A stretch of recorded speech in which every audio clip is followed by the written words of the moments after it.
하나님께서 저희들에게 주신 이제 욥기에는 두 주제가 크게 보면은 많은 것이 있으나 큰 주제가 뭐였냐 그러면은요, 번제와 욥의 고난이다라고 말씀을 드렸습니다. 이 번제에 대한 의미를 우리들이 분명히 알고 익히고 훈련하고 고백할 수 있어야 돼요.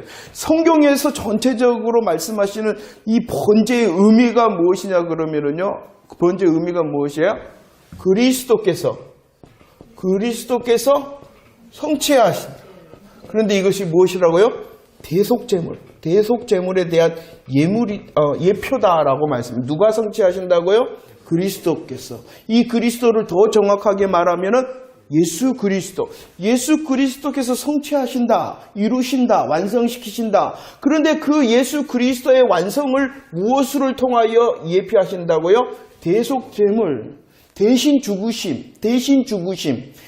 죽으심의 그림자를 통하여 말씀하시는 것이 무엇이다고요? 번제다라는 것을 잊지 말아야 됩니다. 죄와 사망이 이 땅에 들어왔습니다. 죄와 사망으로 인하여 결과가 무엇이었냐 그러면은요, 벌거벗음과 추방당함과 사망이었습니다. 벌거벗음과 추방당함과 사망. 그런데 하나님께서는요, 받으셨다.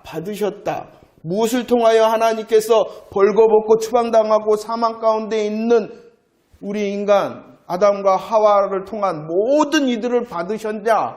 무엇을 통하여 받으셨다? 번제를 통하여 받으셨다. 그러면 이 번제가요, 이런 문제들을 해결하였다는 것입니다.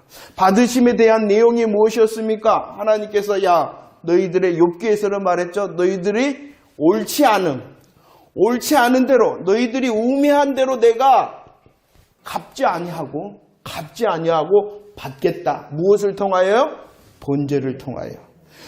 우리의 옳지 않음과 우리의 우매함대로 하나님께서 갚지 아니하시고 우리를 벌거벗음과 추방과 사망 가운데 그대로 있지 아니하시고 받으시는 방법이 오직 무엇을 통해서다? 번제. 그건 누구를 통해서?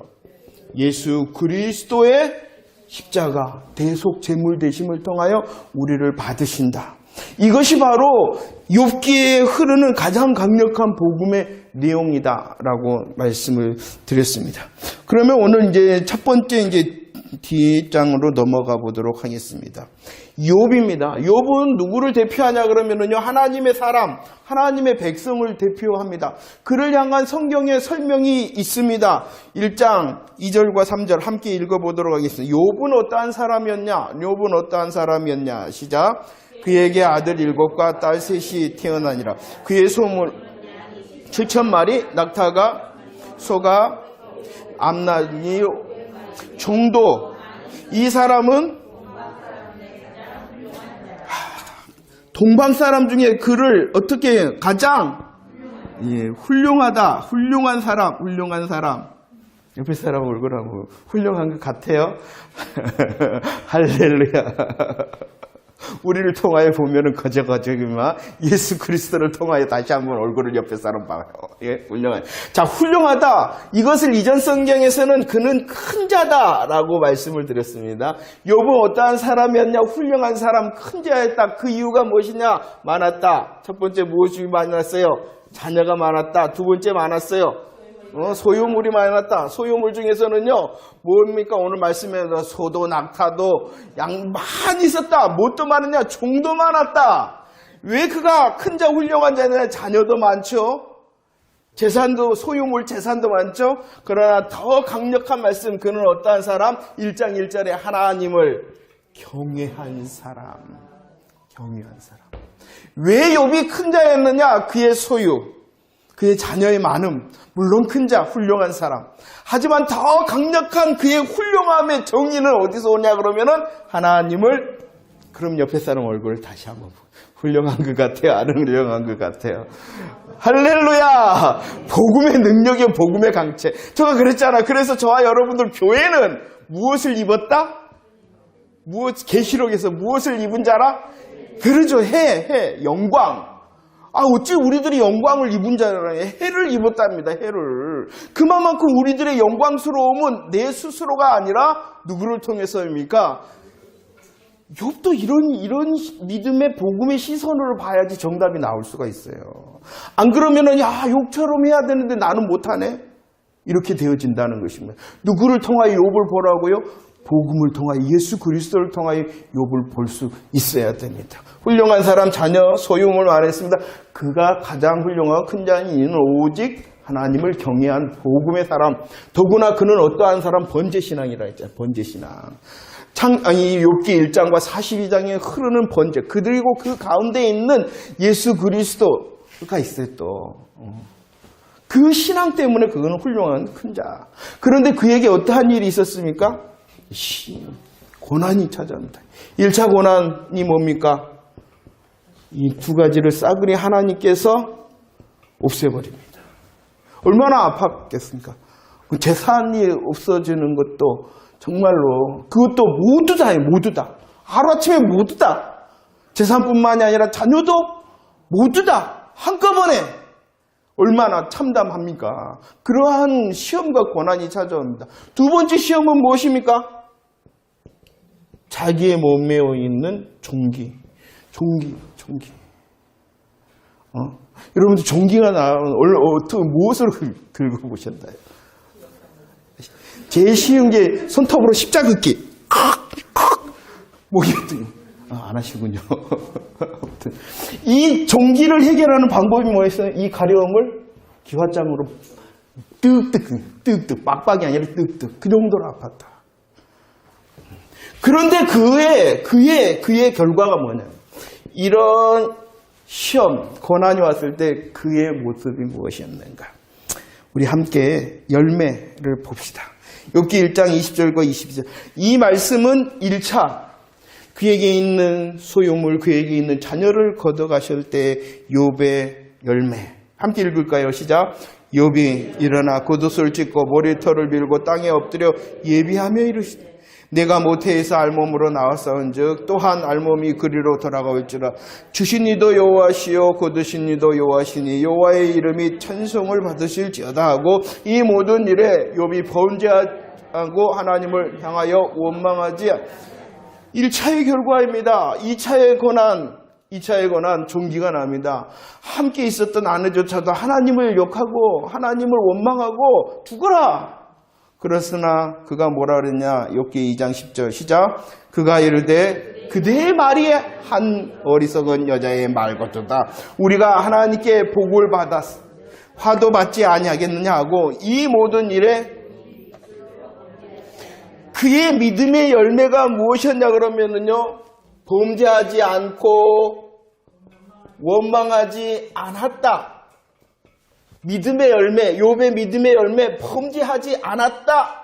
원망하지 않았다. 않았다. 그런데 했던 것이 있다. 뭐 했다? 예배하고 찬양했다.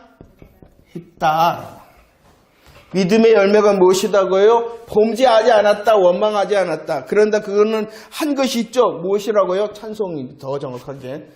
찬송. 우리 성경대로 하면 찬송. 무엇을 했다고요? 예배했다, 찬송했다라고 말씀합니다. 이렇게 할 수 있었던 이유가 뭔지를 알아야죠. 우리는 분명히 도전을 받지 않습니까? 욥의 고난을 보고 이 욥이 범죄하지 않았대, 원망하지 않았대, 그는 예배하고 찬송을 했대. 당연히 우리들도 그렇게 해야 되잖아요. 그렇게 하는 것이 목적이 아니니 이것이 우리의 시선이 아니라 그럼 어떻게 사랑해야 돼요? 안 해야 돼요? 그런데 어떻게가 문제예요? 어떻게가. 사랑해야 된다는 거 아는 사람, 모르는 사람 있을까요? 정상적인 사람, 평범한 사람, 상식적인 사람 중에 없잖아요. 그럼 뭐가 문제예요? 모르는 게 문제가 아니라 하지 못하는 거. 어떻게를 모르기 때문이에요. 이것도 마찬가지. 우리는 욥을 통하여 그가 범죄하지 않았다, 원망하지 않았다, 찬송했다, 예배했다. 당연하죠. 우리들도 그래야 되지 않습니까? 그러면 문제가 뭐냐? 이걸 모르는 게 문제가 아니라 어떻게를 모르는 것이 문제다.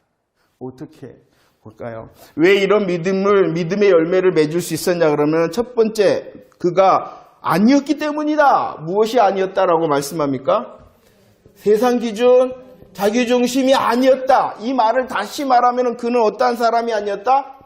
공로주의가 아니었다. 공로주의가 아니었다라고 말합니다. 이 말이 욥기 1장 9절로 11절은 누가 말하고 있는 거냐 그러면은 누가 말하는 거예요? 사단이 말하는 거예요. 한번 읽어볼까요? 시작. 사단이 여호와께 대답하여 이르되 욥이 어찌 까닭 없이 하나님을 경외할까? 주께서 그와 그의 집과 그의 모든 소유물을 울타리로 두르심 때문이 아니니까 주께서 그의 손으로 하는 바를 복되게 하사 그의 소유물이 땅에 넘치게 하시오. 이제 주의 손을 펴서 그의 모든 소유물을 치소서. 그리하면 틀림없이 주를 향하여 자 보세요. 뭐뭐 하면 뭐뭐 하지 않겠습니까? 라는 것입니다. 하나님께서 실질적으로 욥을 어떻게 해주셨냐 그러면은 복되게 하셨다는 거예요. 복되게. 그 복되게 하셨기 때문에 그가 욥이 예배하고 찬송하는 겁니다. 하나님 뭐뭐 하면 그래서 하나님께서 뭐뭐 했다. 하나님 왜 욥이 저렇게 하나님을 예배하고 찬송하는지 아십니까? 하나님이 뭐 했기 때문에? 그런데 이것을 하나님께서 치시면 하나님께서 이 복을 다 걷어가면 하나님을 원망하게 합니다. 뭐뭐 하면 뭐뭐 하겠다. 뭐뭐 하면 뭐뭐. 이게 뭐예요? 세상 중심 자기주의. 세상 중심 자기주의. 근데 이것이 누구의 이야기예요?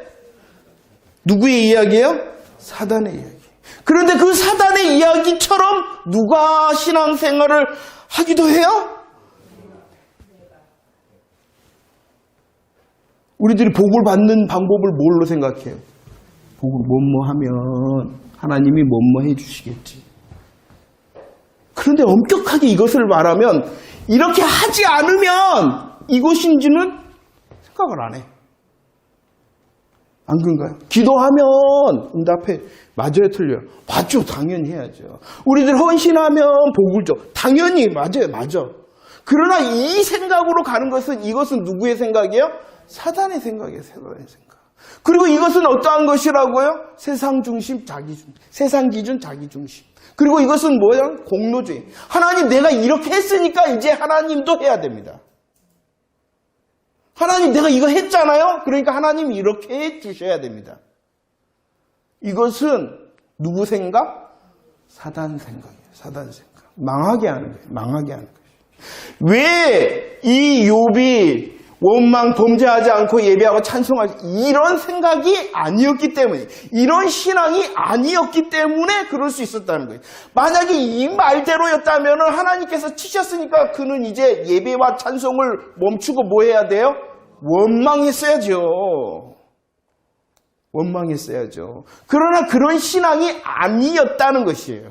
왜 이런 정말로 말할 수 없는 참담한 고난과 시험 앞에서도 그가 원망하지 않았느냐? 그가 범죄하지 않고 예배와 찬송이 멈추지 않았느냐?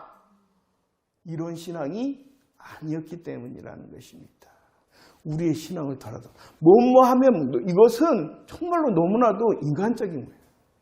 하나님과 거래하는 거예요. 하나님과 거래하는 그런 거래 신앙이 되어서는 안 돼요.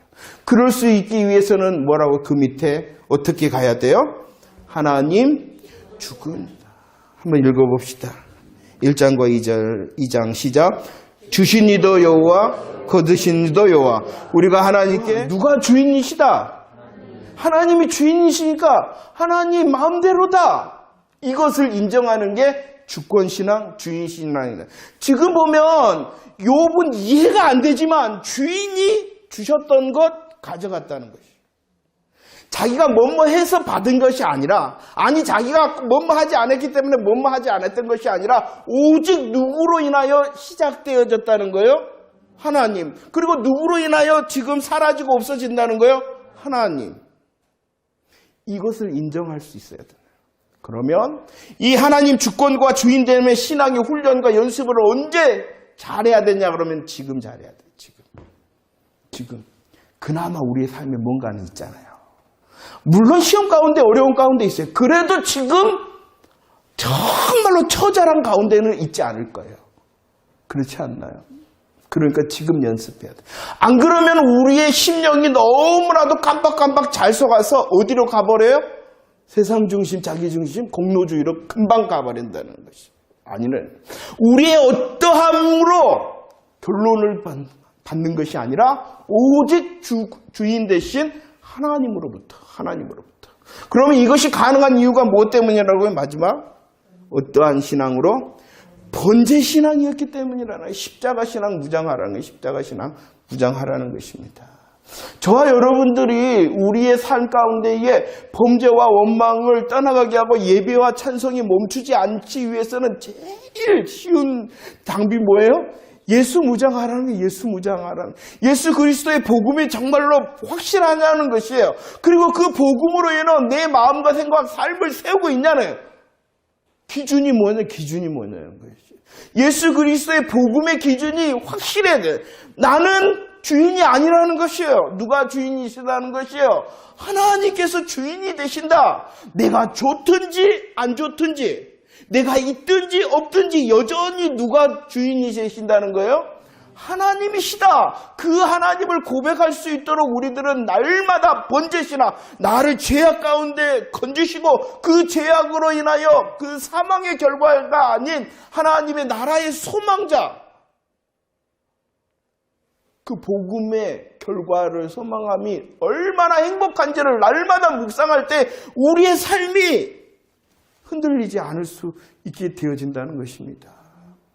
물론 이 과정 가운데 우리들이 주의를 해야 되는 것이 있어요. 그것이 무엇이냐 그러면 옆으로 가면 베드로전서 3장 17절과 4장 15절 말씀 보면 착각을 해요. 성도들이 고난을 착각을 해요.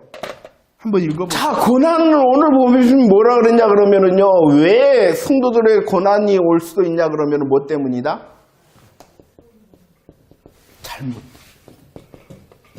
범죄로 인하여 고난이 온다라고 말을 했어요. 그런데 이것은 성도들의 고난이에요? 아니에요? 아니, 지 고난이지 성도의 고난은 아니라는 것이에요. 우리의 삶에 내가 잘못해서 받는 그런 문제는 고난이라고 말해서는 안 돼요. 내가 잘못했어요. 무언가 잘못을 했어요. 그래서 얻는 결과를 고난이라고 생각해서는 안 된다라고 말하고 있는 것이에요. 어려운 문제가 있잖아요. 힘든 문제가 있잖아요. 해결할 수 없는 문제가, 눈물이 나잖아요. 그런데 그것이 혹시 뭐가 아닌지를 살피라는 거예요. 나의 범죄와 악 때문이 아닌가를 살펴야 돼요. 그리고 오직 우리의 삶이 그리스도의 중심, 하나님 주권의 신앙이라면 우리의 삶 가운데에 있는 문제는 무엇이 될 수 있도록 해야 되냐? 베드로전서 4장 16절 말씀에 보면 어떠한 고난이라고요? 그리스도인의 고난이 돼야 된다는. 그리스도인의 고난이 돼야 된다. 내 잘못으로 인한 문제, 내 잘못으로 인한 고난은 고난이다 아니다? 아니에요. 그 고난이라 말해서는 안 돼요. 우리의 고난이 고난될 수 있는 이유는 우리의 삶 가운데 고난이 찾아오는 이유가 무슨 고난이기 때문에 그리스도인의 고난일 때의 진짜 고난이라는 것이. 욥을 보세요. 욥 잘못했어요? 안 했어요? 1장과 2장에 나오는 그것은요, 욥의 잘못과 범죄를 찾을 수가 없어요. 오직 이 신약적인 표현은 어떠한 고난을 당하는 거예요? 그리스도인의 고난을 당하는 거예요. 고난, 내 문제를 다 고난이라고 착각하지 말라는 거예요. 내 고난이라고. 정말로 내가 예수 그리스도의 십자가의 은혜에 잡혀 있고 내가 하나님을 주인 되심을 고백하고 있다면 우리의 범죄와 우리의 악으로 인한 것은 고난이 아니에요. 그건 당연함이라는 거예요. 여기서 말하는 고난이라는 것은 어떠한 고난이라고요? 그리스도인의 고난이라는 거예요. 그러면 욥기서의 내용은, 욥기서의 교훈적인 내용은 무엇이냐? 욥기서의 교훈적인 내용은 무엇이겠어요? 우리들이 그리스도인으로서 고난 당할 때에 어떻게 해야 된다는 거예요? 범죄하지 않고 원망하지 않고 예배와 찬송을 해야 된다. 그 방법이 뭐라고요? 이거 아니라 하나님의 주인 되심과 십자가 복음으로 무장해야 되겠다라는 것이 교훈이 되어져야 된다는 것입니다. 자, 보세요. 그러면 이렇게 그리스도인으로서 당하는 고난에 승리할 수 있는 방법, 결론적인 것이 어디에 나오냐 그러면 히브리서 12장 2절 말씀이에요. 한번 읽어보도록 할까요? 준비 시작. 믿음의 주여 또 온전케 하신 이인 예수를 그는 그 앞에 있는 기쁨을 위하여 십자가를 참사 부끄러움을 누구를 바라보자 그랬어요? 예수를 바라보자 그랬어요. 예수를 바라보자. 자, 주의해야 됩니다. 욥이 아니라 누구를 바라보라는 거예요? 예수를. 왜냐 그러면은요, 욥의 고난은 완전한 고난이 아니에요. 물론 그가 그리스도인으로서 받는 고난이라 하더라도 완전한 고난의 그림자는 아니라는 것이에요. 완전한 고난을 받으신 분은 오직 누구밖에 없어요? 예수 그리스도밖에 없기 때문이에요. 예수님께서는 완전한 고난을 받으셨을 뿐만이 아니라 어떻게 했냐 그러면은요, 예수님께서는 그 고난에서 승리하셨어요. 이기셨어요. 그러나 이 욥은요 완전한 고난이 아니었어요. 그리스도인으로서의 고난을 맞았으나 그 고난 가운데 물론 1장과 2장에서는 이런 놀라운 믿음의 열매를 맺었지만 다음 주에 살기는 3장 딱 넘어가면은 뭐가 있냐? 그는 저주를 시작해요. 그런 저주를 시작해요. 자기의 삶을 저주하는 거예요. 자기의 삶을 저주하는 것은 자기의 삶을 시작하시는 하나님을 저주하는 거예요. 그는 실패자예요. 3장부터는 실패를 말하고 있어요. 자, 왜 우리들이 욥이 아니라 그리스도시냐? 이 욥은 완전한 고난을 받은 것도 아니고요. 그 욥은 완전한 승리자가 아니기 때문에 나도 주의를 해야 된다는. 우리는 욥처럼 믿음의 열매를 맺어야 돼요. 하지만 욥이 우리의 바라봄의 대상은 아니라는 것이에요. 왜냐? 그는 완전한 고난이 아니었어요. 그는 승리를 완전히 하지도 못했어요. 오직 완전한 고난을 받으시고 온전히 완전한 승리를 하신 분은 누구이시기 때문에? 예수이기 때문이라는 거예요. 그래서 예수를 바라보라라는 사실을 믿으시기를 바랍니다. 우리들이 나의 주인 되시고 나를 구속하신 십자가의 복음의 주인 되신 예수 그리스도를 무장하고 바라볼 때 오직 원망과 범죄하지 않음과 예배, 찬송이 계속되어질 수 있다는 사실을 믿으시기를 바랍니다. 이것이 바로 무엇이냐 그러면 복음무장이라는 것이요. 얼마나 예수 그리스도에 감사하고 감격하느냐. 나의 좋음과 나의 안 좋음, 나의 어떠한 가운데서도 나의 그리스도의 고백이 계속되고 있느냐. 이것이 문제라는 거예요. 이것이 문제. 그렇기 때문에 예수 고백은 언제 해야 되느냐? 지금 해라. 지금. 그나마도 괜찮은 지금 하라는 것이 지금. 오늘 하라는 것이 오늘이라는 것이에요. 마태복음 24장에 나올 건데, 근데 그 마태복음 24장 히브리서에 오늘이라 일컫는 동안 우리들이 해야 된다. 오늘 산다. 누구를 바라보라? 예수 그리스도. 그 예수 그리스도께서 성취하신 본제의 그림자 예표를 통하여 우리에게 보이신 십자가 갈보리를 바라보고 그 십자가 갈보리를 통하여 완성하시는 그 하나님의 나라 소망하기 때문에 오늘 다시 과거와 미래가 확실한 복음으로 세워지면 현재에도 소망이 생기는 것이에요. 누구로 인하여? 예수 그리스도. 그러니까 십자가라는 과거를 우리들이 확실히 알아야 돼요. 그리고 그 십자가 과거를 통하여 하나님께서 약속하시는 영원한 하나님의 나라의 영광을 소망하며 그리워하며 사모해야 돼요. 그 십자가가 확실하고 소망이 확실하기 때문에 오늘도 그 주님이 나와 함께 하심이